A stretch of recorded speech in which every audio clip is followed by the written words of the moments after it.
Right, this is a good evening. It's not a good afternoon, it's a good evening one, because this video is about it's basically Thursday nights we do we call it an after school club, but we all work on our own cars, as well as sometimes on a Saturday, but we also do it on a Thursday night. So I was going to give you a quick tour of what we're all up to. So I don't know if you can see him. Let me turn the camera around. There we go, that's better.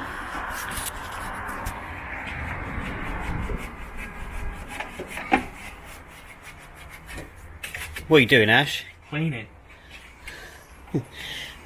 The only time this bonnet gets lifted up is when Ashley gives it a service. As you can see, this is his own car. This is his Mk1, which he's actually selling, aren't you, Ash? Yeah. Why are you doing that? You know, if you get rid of your car, I've got to get rid of you. I've still got another MX5. So Oh yeah, that's right. You're safe. I'm downgrading, but You're not downgrading. You're just getting rid of the enthusiast model and settling for a fatter, going for a slightly heavier. Going from a rust-free Mk1 in one of the best colour combinations to a rusty Mark 2.5. It's a little bit dirty, but I'll give a little tour around the car. Ashley wants to get a deposit, I think, put together for a house, so I think it's the only time you can really warrant selling something you really love in terms of a motor vehicle, to put it into bricks and mortar. Yep. Isn't it, Ash? There's definitely no other reason I'll sell this. I have said to Ashley that he will always miss his Mk1, and he will always hit the urge to go back to a Mk1. I know that. I don't want to sell it, but the realities of trying to buy a house is it. But you could sell the one that you've been doing loads of work on. Fully restored.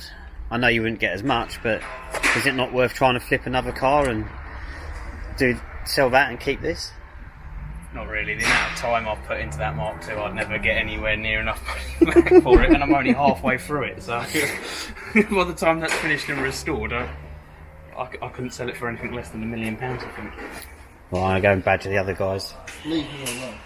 If you want to come and rib me in a minute, Ash, because I'm going to be talking about my car and how many engines I've gone through, so I might need some help.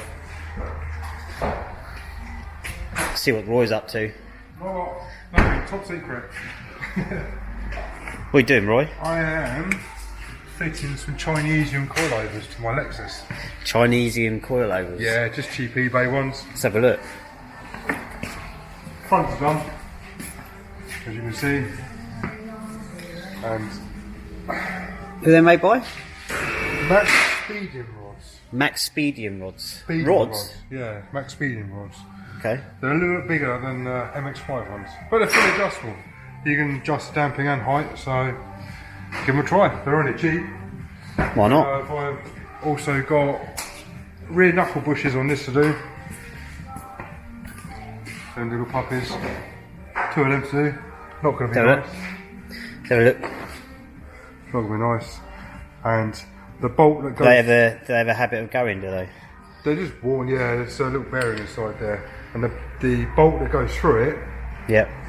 looks very nasty, so I had to go and purchase some Got a new bolt as well. Yes. What time do you think you're going to be here till tonight then? I don't think you're going to be later than what I am. I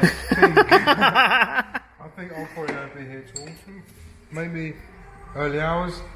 Just depends on how it goes. Yeah. We'll see. I think they're one of the drawers. Where's Jim? It's Gareth's got it. So the other reason for doing a video, and I've been getting lots of calls for it, was to do a video on my MX5, which I'm putting some paintwork back on the car tonight. But I needed to do this video before I do another video on it, because the bumper's off and you can get to see the work that's gone in behind to do the arrangement that I've done. And once that bumper's on, I'm not really going to be taking it off again, and I won't be able to show you guys the fabrication work and the design that I've done for the radiator and the intercooler. So basically anyone that knows an MX5, this looks a little bit different at the front. So what I did was, when I chose to do this project, it started out, I was maybe going to just forge a 1.6 and keep the turbo kit that I had, and that would have been the best way forward in terms of cost wise, time, everything would have gone back in, but I could have got more boost. So, I wouldn't have blown it up again. So I have spoke about, I think briefly, that how many engines I blew up on this car in 1 year. I think it was 4 or 5, but in total I think I've probably 5, 6, 7, 8. I've probably blown about 8 engines up in this car. I'm going to turn the camera around now, so it's, there we go. So, but then I started thinking about what I wanted to accomplish with this build and what I wanted to get from it, what I wanted to show. And the more and more I thought about it, I wanted to, you go to the car shows, and why engine bay tucks isn't a new thing. It's been going on for many years, but it was becoming more and more popular in the MX5 community. And I wanted to do a engine bay tuck, but at the same time a functioning engine bay tuck, which means it's not fully tucked. It was just, I would call it more of a tidy up of the engine bay was what I've done. So let's have a look. Oh, the camera's going a bit funny. There we go. So what I need to show you guys is, I'm gonna, bear with me a moment, I need to get a light. Sorry about that, it's a little bit too dark in there. So, as you can tell, normally there's, on the back of the bulkhead, there's just a little bit more going on back there. I will do another video on this, but at the moment I'm just sort of giving a brief run through. The fuse box has gone in the corner, wiring loom disappeared, and just made it a little bit more minimalistic. And then as we get to the front, there's the new cooling tank, expansion tank, an oil catch can and an overflow can. Sort of that's set up there, which I had to design and build and put together. But what I really want to show you this afternoon, or this evening, is the intercooler setup. Which is, I went for an intercooler up high because I wanted the runs to be kept short, but that obviously meant there was no room for the rad. So the rad sits, if you can see that, I'll take that light away, that doesn't help. The rad sits at an angle at the front there, which kind of the air comes in from the scoop in the bumper and goes through. It is actually a standard radiator, but I actually flipped it upside down. I don't know if you can tell. You can just see through there.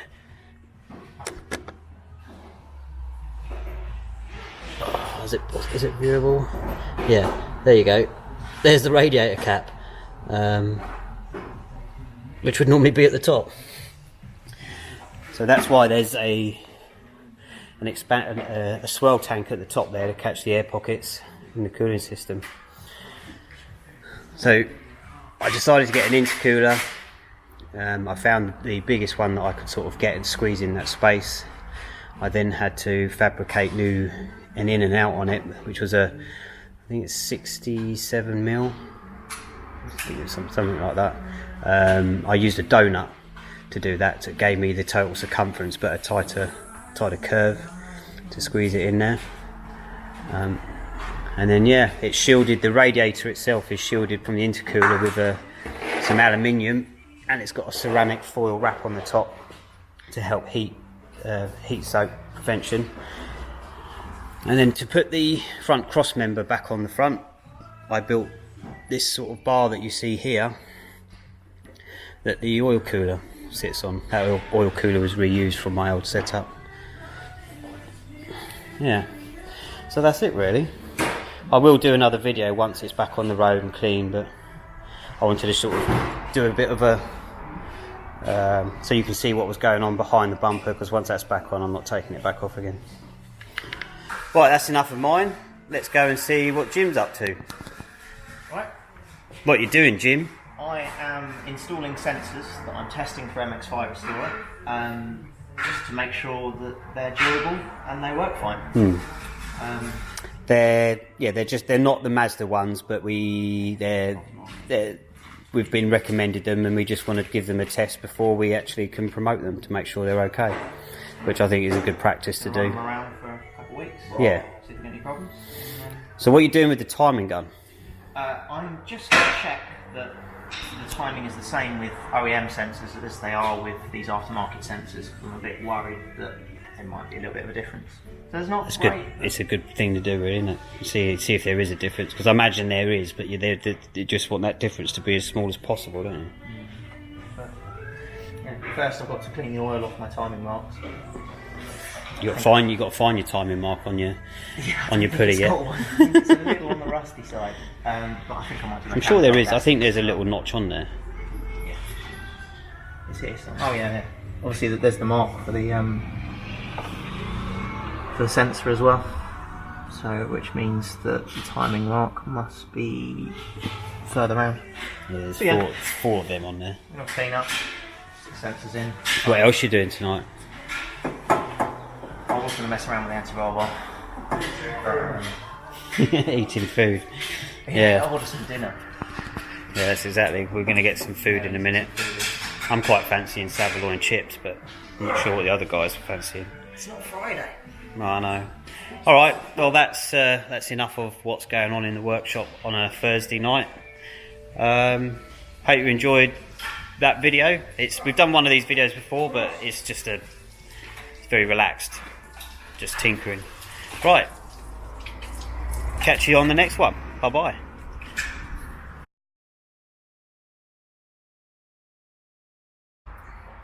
Hi, welcome back. I thought I'd give you a quick update on the brakes that I were installing and the shocks. I ran through it earlier on the video, but I thought you guys might want to see basically the finished result. So as you can see, driver's side front, I had a bit of an issue with this one with the caliper, so we replaced that. So washer discs, pads, this one's had a new caliper, and you can see the new shocks and springs and rubbers and the top mounted in situ there. The other brakes, calipers were okay, had no issues there. So yeah, some copper grease installation, all looks nice. I imagine that this is probably going to make quite a difference to the way this car feels when you're replacing the shocks and springs all round. I think it'll probably be a bit firmer. Not a massive difference, but I think there's going to be a noticeable difference in how the car performs. So there we've got passenger rear all installed. I do like the way these black diamond discs look. They look nice. And look at the driver's side rear, all installed. There we go. Right, okay, so these products are all available on our website. Gareth, I think, is going to put a link in the description to the parts. Our website, we've got second-hand parts and new parts for sale, so check that out if you're interested. Right, cheers for watching, bye bye.